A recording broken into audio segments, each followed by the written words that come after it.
Let me ask you a question. Who's the best-selling poet in the United States? Go ahead and guess. Is it Walt Whitman, or Mary Oliver, or Ernest Hemingway, or maybe even Dr. Seuss?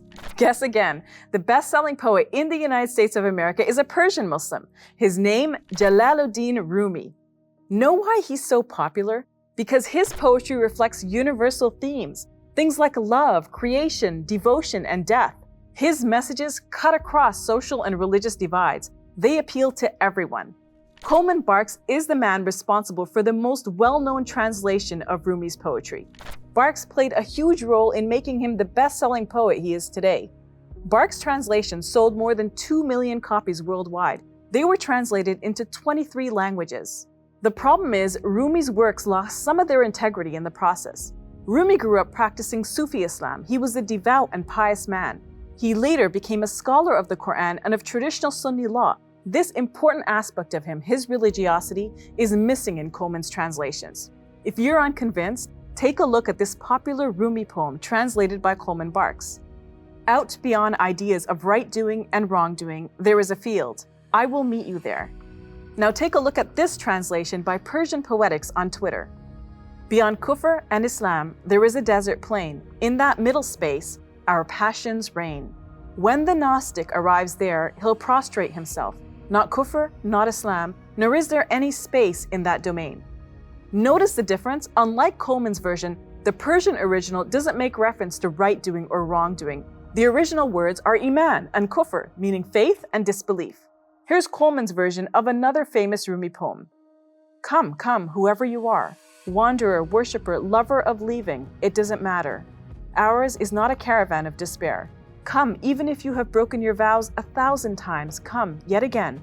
Come, come. And here is a Persian Poetics translation with references to Islam. Come again, whatever you are, come again.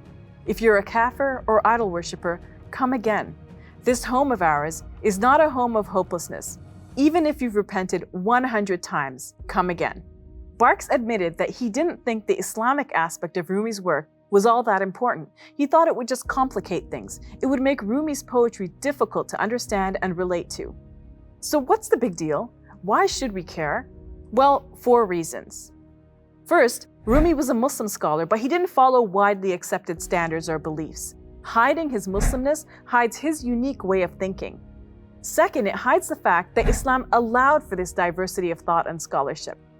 Third, it suggests that what Rumi conveys through his poetry is the opposite of what Islam teaches, that love, devotion, and pleasure are separate from the religion, when in fact for Rumi it was the opposite.